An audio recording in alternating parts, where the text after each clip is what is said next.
Ceci est l'histoire de la stratégie de zone de destruction réduite de l'Ukraine, et de la façon dont elle brise la ligne de front russe de l'intérieur. Allons droit au but, en commençant par un seul chiffre, qui illustre directement l'immense succès de l'Ukraine. 0,45. C'est la quantité de territoire ukrainien qui a été capturé entre 23 et 25. En même temps, on estime que la Russie a subi environ 0,2 millions de pertes, y compris des morts et des blessures graves. Les pertes en matériel sont tout aussi catastrophiques, avec plus de 1100 véhicules blindés, et le coût financier pour le pays a entraîné. Le président russe, Vladimir Poutine, a annoncé qu'il faudrait réduire les dépenses militaires pour 26, une première en 10 ans, et cela en plein milieu d'un conflit militaire actif. Réfléchissez-y un instant. La Russie s'est pratiquement ruinée, et tout ce qu'elle a obtenu, c'est moins de 2% du territoire ukrainien. En 23, les forces russes ont réussi à capturer seulement 188 miles carrés. L'année 24 a donné de meilleurs résultats, avec environ 1500 miles carrés saisis, mais cela représente toujours moins d'1% du territoire total de l'Ukraine. En 25, les avancées de la Russie avaient ralenti au point mort, atteignant parfois en moyenne seulement 150 à 400 pieds par jour, dans des secteurs clés comme Kupiansk et Pokros. Pour mettre cela en perspective, c'est plus lent que l'avancée des Alliés lors de la bataille de la Somme pendant la Première Guerre mondiale, qui fut l'un des exemples les plus tristement célèbres de guerre d'usure de l'histoire. Et au cœur de l'incapacité de la Russie à percer se trouve la stratégie révolutionnaire de zone de destruction de l'Ukraine, un concept défensif qui a fondamentalement transformé la manière dont la guerre moderne est menée. Mais pour comprendre pourquoi cette stratégie est si dévastatrice, nous devons examiner en quoi elle diffère de toutes les grandes guerres du XXe siècle. Pendant la Première Guerre mondiale, les tranchées dominaient le champ de bataille et les soldats y installaient de l'artillerie. Ils pilonnaient les positions pendant des jours, puis l'infanterie sortait des tranchées pour traverser le No Man's Land, espérant submerger les positions ennemies par le nombre. La zone de tir correspondait à la portée des mitrailleuses, soit quelques centaines de mètres de terrain découvert où les assaillants étaient vulnérables. Si vous parveniez à traverser cet espace mortel, vous aviez une chance. La Seconde Guerre mondiale a redonné de la mobilité à la guerre. Les tactiques de la Blitzkrieg utilisaient des armes combinées, notamment les premiers chars, l'aviation et l'infanterie mécanisée, pour percer les lignes de défense et exploiter les brèches. La zone de destruction, plus dynamique, restait mesurée en kilomètres, parfois seulement quelques-uns. La supériorité aérienne comptait, mais l'appui aérien rapproché nécessitait des missions aériennes dédiées et des contrôleurs aériens avancés. Même pendant la guerre froide, lorsque l'OTAN et le pacte de Varsovie s'affrontaient à travers l'Europe centrale, la planification défensive était centrée sur des positions en profondeur. Les deux camps construisaient des bunkers en béton, des obstacles anti-chars et des champs de mines, tous conçus pour canaliser les blindés ennemis vers des zones de destruction prédéterminées où les armes anti-chars pouvaient les engager. Il s'agissait de ceintures défensives statiques, soigneusement planifiées. La stratégie de zone de destruction de l'Ukraine a pris une direction complètement différente. La zone de destruction actuelle n'est ni une ligne fixe ni quelques centaines de mètres de terrain découvert. C'est une zone de 15 à 25 miles de profondeur, où la mort est constante et omniprésente, pouvant frapper n'importe où, n'importe quand, avec une précision presque parfaite. Et tout cela, c'est grâce à la technologie militaire la plus perturbatrice depuis la mitrailleuse, les drones. Pensez à l'économie de la guerre aérienne au XXe siècle, pendant la Seconde Guerre mondiale. Lancer un raid de bombardement nécessitait la construction de bombardiers massifs, coûtant des millions de dollars. Former des équipages pendant des mois, organiser des missions complexes avec des dizaines ou des centaines d'appareils, et accepter que beaucoup ne reviendraient pas. Une seule mission de bombardement stratégique pouvait mobiliser des milliers de personnes et des dizaines de millions en matériel. Avançons jusqu'à aujourd'hui. Un soldat ukrainien assis dans un abri camouflé peut lancer un drone FPV à 400 $, le guider sur 25 km à travers le champ de bataille et détruire un char russe valant 3 millions de dollars. L'ensemble du processus ne prend que quelques minutes. Mais plus important encore, l'opération nécessite très peu de personnel. Vous n'avez pas besoin d'un équipage de vol, d'une opération logistique massive ou d'un plan de mission élaboré pour réussir tout cela. Il suffit d'un drone et d'un opérateur de drone meilleur que la moyenne. Avec des renseignements de champs de bataille à jour et des réflexes rapides, l'omniprésence de ces drones a rendu les tactiques traditionnelles de la guerre de tranchées complètement obsolètes. La doctrine soviétique de la fin du XXe siècle, que la Russie et l'Ukraine ont toutes deux hérité, mettait l'accent sur la concentration des forces dans de grands points forts lourdement fortifiés. La logique était simple. Rassemblez vos troupes et votre équipement dans des positions bien défendues, et vous pouvez résister aux assauts d'artillerie et de blindés. Mais les drones ont tout changé. En 2023, ces positions concentrées sont devenues des pièges mortels. Les larges tranchées qui protégeaient autrefois les soldats de l'artillerie sont désormais devenues des cibles faciles pour les drones FPV. De grands abris de taille section, autrefois jugés imprenables, sont devenus des fosses communes lorsqu'un seul drone transportant une grenade pouvait les frapper avec une précision quasi parfaite. Et la zone s'est en fait élargie. Souvenez-vous de cette zone de 15 à 25 miles dont nous avons parlé plus tôt. Eh bien, le Centre international pour la défense et la sécurité a observé que la zone de destruction débutait à environ 3 à 5 miles et s'est ensuite élargie lentement avec l'amélioration de la technologie et de l'équipement. Plus important encore pour l'Ukraine, elle a reconnu ce changement plus rapidement que la Russie et a complètement repensé sa stratégie défensive. Au lieu de fortifications prédéterminées et de lignes défensives statiques comme la ligne Maginot française ou le mur de l'Atlantique allemand, l'Ukraine a construit une ligne de front mobile et adaptative qui maximise la létalité de la guerre par drone tout en minimisant la vulnérabilité. Voici comment cela fonctionne en pratique. Le nouveau système de fortification de l'Ukraine s'étend sur plus de 1200 miles à travers les régions de Donetsk, Kharkiv et Dnipropetrovsk. Mais l'appeler une ligne est trompeur. Il est plus exact de la considérer comme un réseau en couches de zones de destruction. La première couche se compose de mines anti-chars et anti-personnel, de réseaux de fins fils métalliques appelés Plutanka, qui ralentissent le mouvement de l'infanterie, et d'armes anti-chars. Des fossés avec des barbelés au fond pour empêcher les soldats de s'en servir comme abri. Viennent ensuite les dents de dragon, qui sont des tétraèdres en béton, reliés par de gros câbles métalliques et entourés de plusieurs rangées de barbelés. Tous ces obstacles sont conçus non pas pour arrêter les forces russes, mais pour les ralentir et les canaliser dans des couloirs prédéterminés. Et c'est là que commence vraiment le carnage. Derrière ces obstacles, l'Ukraine a déployé un réseau dense de micro-fortifications. Ce sont de petites positions camouflées qui abritent des opérateurs de drones en groupe de seulement quelques soldats. Elles sont également dispersées, abritant souvent un seul soldat qui sert d'observateur ou d'opérateur. Mais chacune est équipée de plusieurs types de drones pouvant couvrir des distances allant jusqu'à 25 km. Cette dispersion est cruciale dans la guerre traditionnelle. Trouver et détruire un poste de commandement ou une position d'artillerie pourrait paralyser tout un secteur. Mais lorsque votre réseau de défense est composé de centaines de petites cellules indépendantes, chacune capable de déclencher des frappes sur de vastes distances, il n'y a pas de point de défaillance unique. La Russie peut détruire une position en un jour, 2 positions le lendemain, peut-être une douzaine de positions en une semaine. Au final, cela n'a aucune importance. À mesure que le réseau s'adapte, d'autres cellules prennent le relais, et la zone reste mortelle. La capacité de surveiller cette ligne de front changeante provient du réseau sophistiqué de reconnaissance par drone de l'Ukraine. Contrairement à la guerre du XXe siècle, où la collecte de renseignements nécessitait des avions à haute altitude ou des satellites, les forces ukrainiennes peuvent maintenir une surveillance constante grâce à des drones commerciaux bon marché, comme l'a expliqué un opérateur ukrainien. Les drones à fibre optique peuvent filmer à seulement un demi-mètre du sol, ce qui facilite grandement la détection des cibles par rapport à l'altitude de 3 à 600 mètres requise pour les systèmes à voilure fixe. Cette surveillance constante permet le changement tactique le plus révolutionnaire de l'Ukraine, la guerre mobile de type frappe et fuite, soutenue par des robots terrestres. C'est là que l'Ukraine a véritablement dépassé la pensée militaire traditionnelle, et potentiellement toutes les autres armées du monde. D'ici la fin de l'année 25, l'Ukraine est prête à déployer 15 000 véhicules terrestres sans pilote. Réfléchissez à ce que cela signifie.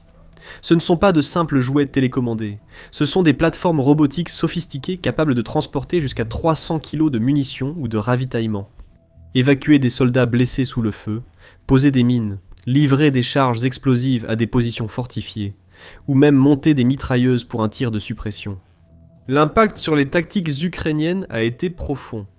En décembre, 24 soldats ukrainiens ont mené la première attaque entièrement sans équipage au monde contre des positions russes, en utilisant uniquement des robots terrestres et des drones FPV. Aucune infanterie humaine n'a participé à l'assaut direct. En juillet, 25 soldats ukrainiens ont capturé des troupes russes sans déployer la moindre infanterie, en s'appuyant entièrement sur des drones et des systèmes robotiques terrestres. Cela crée une présence artificielle sur le champ de bataille, sans risquer de véritables soldats, au lieu d'envoyer des hommes dans la zone de tir pour tenir des positions ou mener des assauts. L'Ukraine peut utiliser des robots pour transporter des fournitures, surveiller les menaces et engager des cibles, pendant que les opérateurs restent en sécurité à plusieurs kilomètres, dissimulés. Lorsque la Russie détruit l'un de ses robots, l'Ukraine perd du matériel, pas des vies humaines. Les calculs de l'attrition changent radicalement en faveur de l'Ukraine. Mais voici ce qui rend la stratégie de l'Ukraine vraiment géniale. La vitesse de l'innovation dans la guerre moderne. L'avantage technologique se mesure non pas en années, ni même en mois, mais en semaines. La Russie a introduit des drones à fibre optique au printemps 2024, et ils ont immédiatement fait la une comme étant la prochaine arme imbattable. Contrairement aux drones traditionnels contrôlés par radio, les drones à fibre optique traînent un câble fin pendant leur vol, les reliant directement à leur opérateur. Cela les rend immunisés contre le brouillage de guerre électronique et offre des flux vidéo d'une clarté cristalline jusqu'à l'impact. Les analystes militaires du monde entier ont considéré cela comme une adaptation potentiellement révolutionnaire, un retour aux conceptions analogiques qui donnerait à la Russie un avantage décisif. L'Ukraine a réagi en capturant des drones russes à fibre optique, en les rétroconcevant, en identifiant leurs faiblesses et en construisant de meilleures versions en quelques mois. Dès l'été, 24 entreprises ukrainiennes, comme Tridetect A, ont commencé à développer leurs propres drones à fibre optique. Ils n'ont pas seulement copié les modèles russes, ils les ont beaucoup améliorés. Les ingénieurs ukrainiens ont remplacé les structures lourdes par de la fibre de carbone légère. Ils ont considérablement amélioré la conception de la bobine pour réduire la traînée et la friction, optimiser la répartition du poids pour de meilleures caractéristiques de vol et développer des systèmes capables d'atteindre 15 à 25 miles, dépassant largement les capacités russes de l'époque. Cette portée a coïncidé avec le développement de la zone de destruction telle qu'on la connaît aujourd'hui. Les drones ukrainiens à fibre optique sont devenus plus légers, plus rapides et plus fiables, et pouvaient atteindre des cibles à des distances plus longues que leurs homologues russes. De plus, l'Ukraine a mis en place une énorme capacité de production nationale, avec plus d'une centaine d'entreprises travaillant désormais sur le développement de drones et des dizaines de modèles approuvés pour un usage militaire. Cet écosystème décentralisé et compétitif garantit une innovation constante, les entreprises se livrant à une course pour développer des systèmes meilleurs, moins chers et plus efficaces. Ce schéma se répète dans tous les domaines de la guerre. La Russie développe une nouvelle tactique ou technologie. L'Ukraine l'analyse, l'adapte et déploie une version améliorée plus rapidement que la Russie ne peut augmenter sa production. C'est un cycle d'innovation qui rendrait la Silicon Valley jalouse. Sauf que la boucle de rétroaction se produit sur un champ de bataille actif, où les leçons se mesurent en vies sauvées ou perdues. Et c'est là que la stratégie de zone de destruction de l'Ukraine devient bien plus qu'une simple tactique défensive d'un seul pays. Elle est en train de remodeler la pensée militaire mondiale, et pourrait redéfinir les stratégies de défense occidentales pour les décennies à venir. Les membres de l'OTAN reconnaissent désormais ouvertement qu'ils doivent apprendre de l'Ukraine, et non l'inverse. La première ministre danoise, Mette Frederiksen, l'a déclaré sans détour. Le seul expert actuellement dans le monde en matière de capacité anti-drone, c'est l'Ukraine, car elle combat les drones russes presque tous les jours. Nous devons prendre toutes les expériences, toutes les nouvelles technologies, toutes les innovations de l'Ukraine et les intégrer dans notre propre réarmement. Le ministre polonais des Affaires étrangères, Radosław Sikorski, a exprimé ce sentiment de manière encore plus directe. Ce sont les Ukrainiens qui vont nous former à résister à la Russie, et non l'inverse. Cela représente une inversion fondamentale de la relation traditionnelle entre l'OTAN et l'Ukraine. Pendant des décennies, l'OTAN a tenté de mettre l'Ukraine au niveau de l'Alliance grâce à des programmes de formation et des réformes militaires.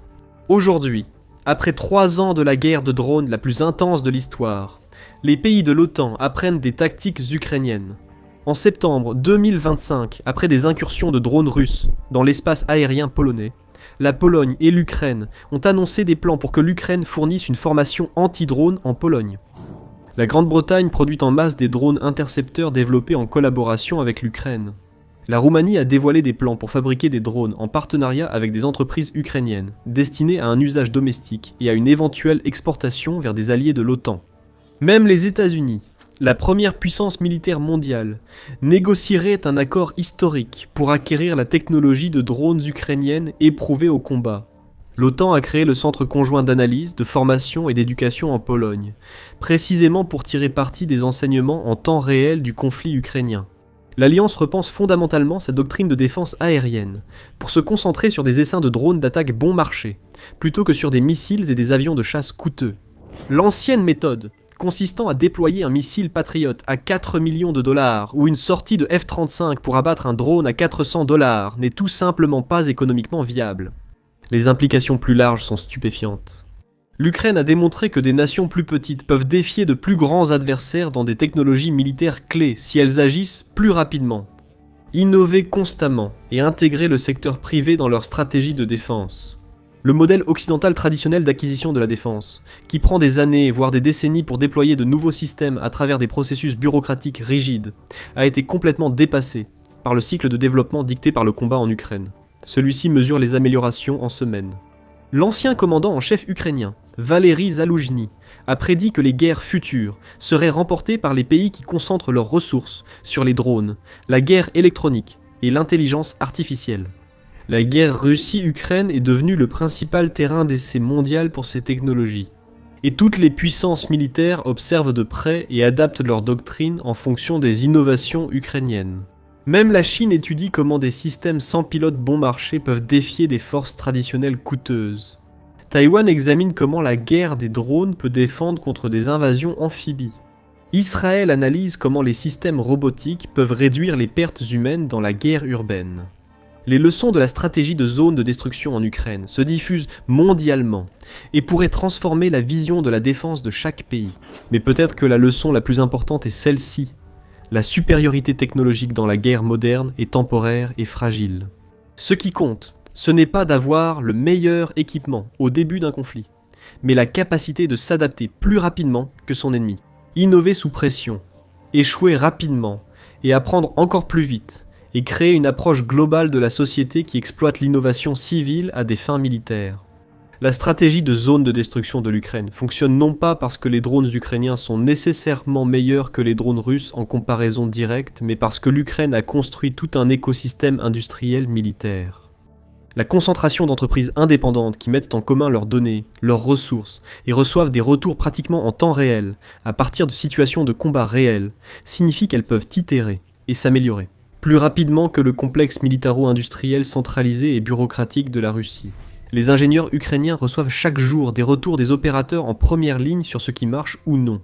Chaque semaine, les drones sur le terrain subissent de nouvelles modifications. Chaque mois, de nouvelles capacités émergent, qui n'étaient pas possibles le mois précédent. Cela crée un avantage cumulatif qui s'accroît avec le temps. Même si la Russie essaie désespérément de suivre le rythme, elle est en train de l'apprendre. Impossible de forcer une zone de destruction moderne ou de l'écraser avec de l'artillerie, car les drones localisent et frappent dans vos canons avant leur repositionnement. Vous ne pouvez pas utiliser des blindés en masse lorsque chaque char qui entre dans la zone fait face à des dizaines de drones FPV. La guerre électronique est inefficace contre les drones et la fibre optique, insensibles au brouillage. Impossible de ravitailler vos troupes en sécurité lorsque les routes logistiques sur 20 km derrière la ligne sont constamment surveillées et attaquées. La stratégie de zone de destruction a essentiellement renversé tout le concept de la guerre offensive. Dans la pensée militaire traditionnelle, c'est l'offensive qui a l'initiative. Ils choisissent quand et où attaquer, obligeant le défenseur à disperser ses forces pour couvrir toutes les approches possibles. Mais dans une guerre saturée de drones, le défenseur a une connaissance parfaite du champ de bataille et peut concentrer une puissance de feu écrasante sur n'importe quel point instantanément, sans déplacer un seul soldat. C'est là le génie de l'Ukraine, transformer les tactiques préférées de la Russie en faiblesses stratégiques. La Russie excelle dans les guerres d'usure, en lançant d'énormes ressources sur les problèmes jusqu'à ce qu'ils cèdent.